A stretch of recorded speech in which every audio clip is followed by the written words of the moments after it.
Bonjour et soyez bienvenus. Turabashuje mwese aho muri hose ku isi mu bihugu bitandukanye bikoresha igifaransa. Mwe abanyeshuri twigisha by'umwihariko turongeye turabashuhuje. Mwe mwifuza kutugana namwe tubahaye ikaze aho muri hose mu bihugu bitandukanye. Ntatinze rero uyu munsi tugiye kubigisha isomo rituma uvuga igifaransa nka native cyangwa se nka kavukire. Tugiye kubaha rimwe mu mabanga rikomeye cyane ukoresha ukavuga igifaransa, bimwe byagukangaga noneho ukabisuzugura rwose ukajya uvuga igifaransa kizima. Nta rindi banga rero, nta rindi banga, ariko mbere yuko dutangira wowe ukigera hano banze ukore subscribe utaza kubyibagirwa kugira ngo tujye dusangira amasomo tunyuza kuri iyi channel yacu. Ntatinze rero ibanga rya mbere ryo kuvuga igifaransa nk'umukavukire, bimwe byagukangaga ukabitinyuka, ni ibanga ryitwa liaison. Liaison ni iki rero? Ku muntu utamenye igifaransa uzumva atandukanya amagambo, ariko ku muntu umenye igifaransa uzajya kumva wumve aravuga, mu kuvuga kwe ukumva ahari akitso gusa niho yashyize akitso n'ahari akadomo, ibindi byose ukumva yabihuje. Biriya rero bifite amategeko. Iri somo twari twarigeze kuritegura, ariko kubera ko abantu benshi bakomeje gukora iri kosa ryo kudakora liaison uko bikwiye, turongera turibanyuriremo dukoresheje imyitozo. Noneho ndaza gushyira muri comment cyangwa ndapininga link ya video yigisha iri somo ry'uburyo n'amategeko n'amabwiriza yo gukora liaison. Noneho muze kurisura mwongere mwiyibutse, bityo muze gukora iyi myitozo kugira ngo mubashe kuvuga igifaransa nk'akavukire. Nta bundi buryo rero wakoresha udakoresheje iri banga. Reka twifashishe aka text cyangwa se izi nteruro tuzisome dukora liaison, noneho muze kureba tuganire tugendana neza. Les enfants arrivent à l'école avec leurs amis. Les enfants, mutega amatwi hano, les enfants, ntabwo ari les enfants, les enfants. Ese ubundi umuntu akubaje akakubaza ati liaison ni iki, wamusubiza iki? Mu by'ukuri umuntu akubwira ati liaison liaison, hari konsone cyangwa hari ingombajwi ziba zisanzwe zihera ijambo ariko zitavugwa. Reka tuzite ko zarimiwe, ariko kubera ko inyuma hakurikiyeho inyajwi bigakururana bigahura bigasomwa. Nk'ubu iyi s ntago yari kuvugwa, twari kuvuga le, ari nka les garçons. Iyi s yo kuri les enfants ntabwo ibe yari kuvugwa, twari kuvuga les garçons. Ariko kubera ko inyuma haherwa en, tuzavuga ngo les enfants. Hari nuri buvuge tese iyo ze za yo ivuye he? Naho reka mpababwire ntaraharenga. Inyuguti ya s iri hagati y'amajwi abiri cyangwa se y'inyajwi ebyiri tuyisomamo ze. Exemple: magasin, cousin, poison. Urumva twayisomyemo ze, niyo mpamvu n'iyi s tuzayikurura tukayifatanya na ririya jwi a bikaba les enfants. Les enfants arrivent à l'école avec leurs amis. Iyi leur nayo ntabwo twari gusoma iriya s, twari kuvuga leur. Yakururanye n'iyi a, bimaze gukururana leurs amis dusoma leurs amis. Ya s nayo ihindukamo tuyisomamo ifatijwe z, leurs amis. Les enfants arrivent à l'école avec leurs amis. Ils ont, nabwo murabona ko hari liaison, nta kwirirwa mubaza noneho mugiye kujya mubyibwira. Ils ont des activités. Ils ont des activités, ntabwo ari des activités. Hari liaison ushobora gukora ku bushake kugira ngo uryoshye ururimi rw'igifaransa, ariko hari n'izindi biba ari itegeko igihe cyose utakora liaison ukaba wishe igifaransa.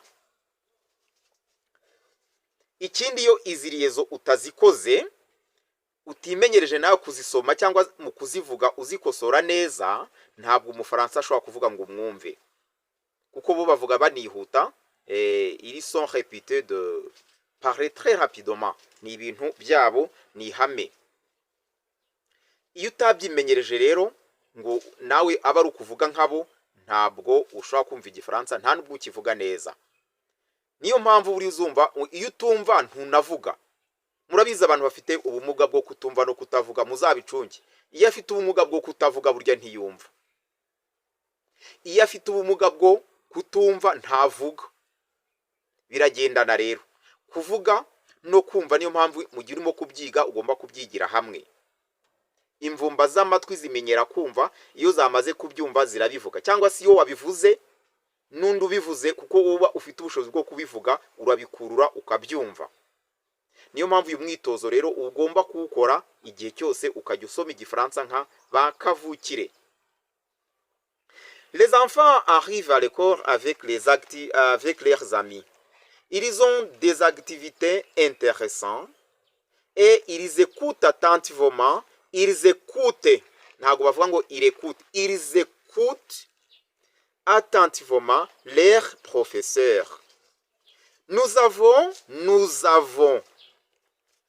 fait la liaison. Nous avons un excellent programme. Un excellent. Un garçon, ariko kuko hakurikiyeho excellent, un excellent. Ya N yakururanye na ya E.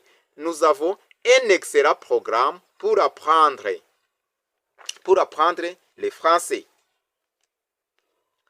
Vous êtes invités, vous êtes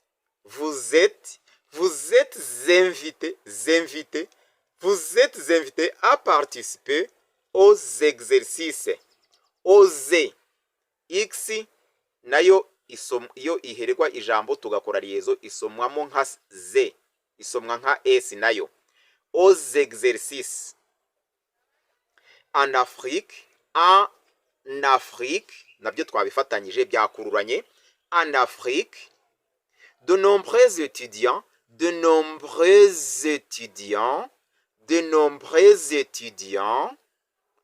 apprennent cette langue. En Afrique, de nombreux étudiants apprennent cette langue. Petit à petit, ariko turabifatanya tukavuga ngo petit à petit, ils améliorent leur prononciation, ils améliorent leur prononciation et deviennent de très bons locuteurs.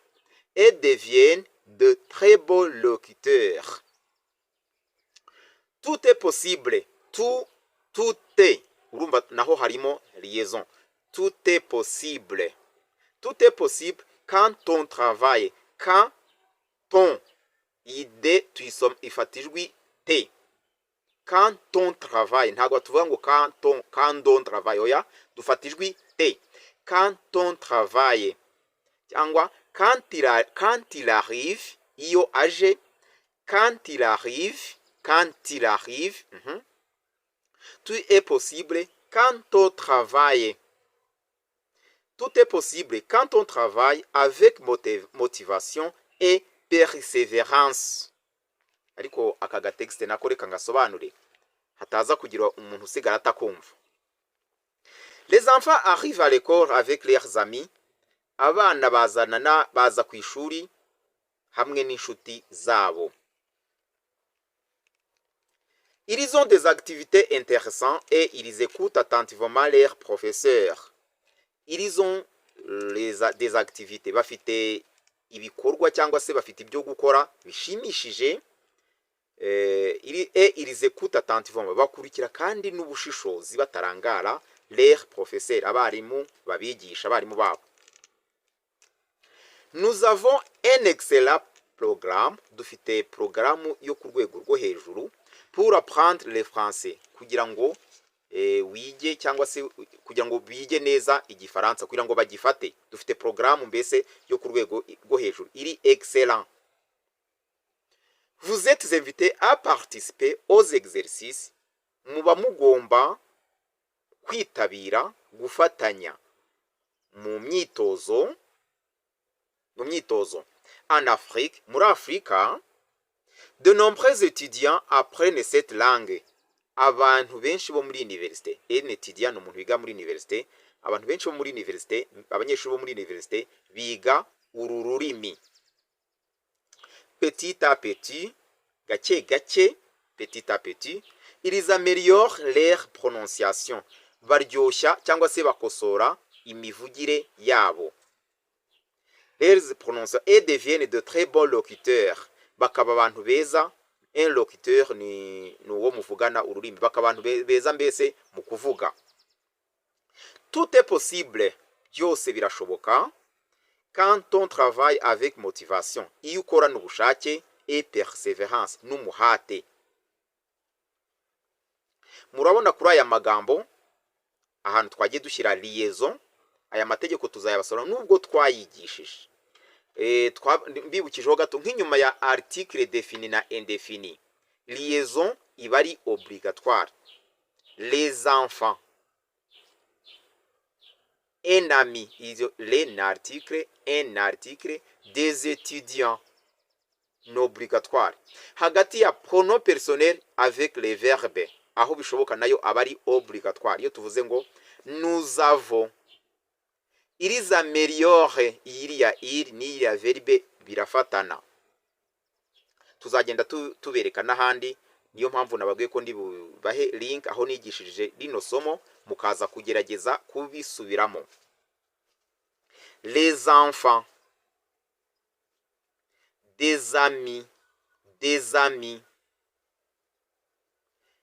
un ami. Murona hano hose harimo liaison.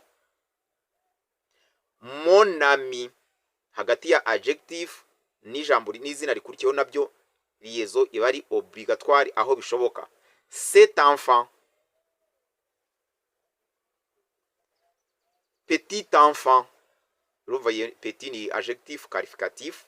Cet enfant, c'est un adjectif démonstratif. Naho birafatana. Ibi byose muraza kubireba.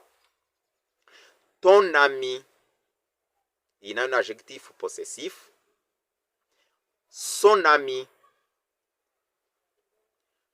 Nous avons avec pronom et les verbes. Vous avez. Urabona harimo liaison. Vous avez. Ils ont. Elles ont. Yose ni liaison. Très important. Très important. Très important. Très important. Tout est possible. Deux étudiants. Ntabwo twavuga ngo des étudiants. Deux étudiants, non. Deux étudiants. 3 ans. 5 ans. 25 ans. Quand il pleut, yiguye. Quand il pleut, en Afrique. Petit enfant. Murabona ko iyi ni liaison. Ubwo natwe tugiye kujya dusoma rero ubutaha twubahiriza ahantu tugomba gushyira liaison. Muze gukurikira iyi video ndi bupininge kuko harimo amategeko y'icyo liaison ikurikiza. Hari naho itemewe. Muraza kubibona muri iyi video ndi bupininge. Muraza kubibona mu bikurikire neza. Ibi bizagufasha kumva neza igifaransa, kuvuga neza igifaransa ku buryo nta birantega uzongera kugira. Les enfants sont à l'école. C'est un autre exemple. Les enfants sont à l'école. No muri dictée. Ibi bigufasha gutsinda dictée. Ntushobora gutsinda dictée utazi ibi bintu. Les enfants sont à l'école. Un ami arrive aujourd'hui. Un ami arrive aujourd'hui. Nous avons un rendez-vous important. Ils ont beaucoup de travail. C'est un grand homme. Nk'ubu utabizi ntabwo wabasha kwandika ngo c'est un grand homme ngo ubishobore. C'est un grand homme. Ariko reba ukuntu byanditse. C'est un grand, iriya de twayizemo te. C'est un grand homme. Mon ami habite à Kigali. Ntabwo tuyirirwa tuvuga ijambo rimwe ngo mon ami habite à Kigali. Mon ami habite à Kigali. Nuko igifaransa gikorwa. Mon ami habite à Kigali. Deux étudiants apprennent le français. Deux étudiants apprennent le français. Les arbres sont verts. Les arbres sont verts.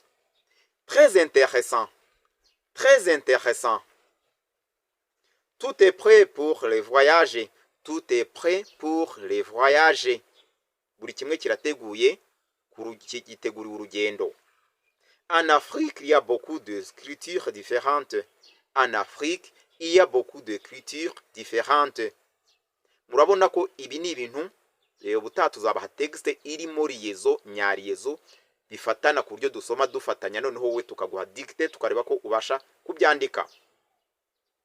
Ntibibagirwe gukora like, share na subscribe kugira ngo amasomo yacu ajya kugeraho ku gihe naho ubutaha. Abifuza ko tubigisha by'umwihariko mwatwandikira, mwaduhamagara, turiteguye kubafasha. Merci de nous avoir suivis. À la prochaine occasion. Au revoir.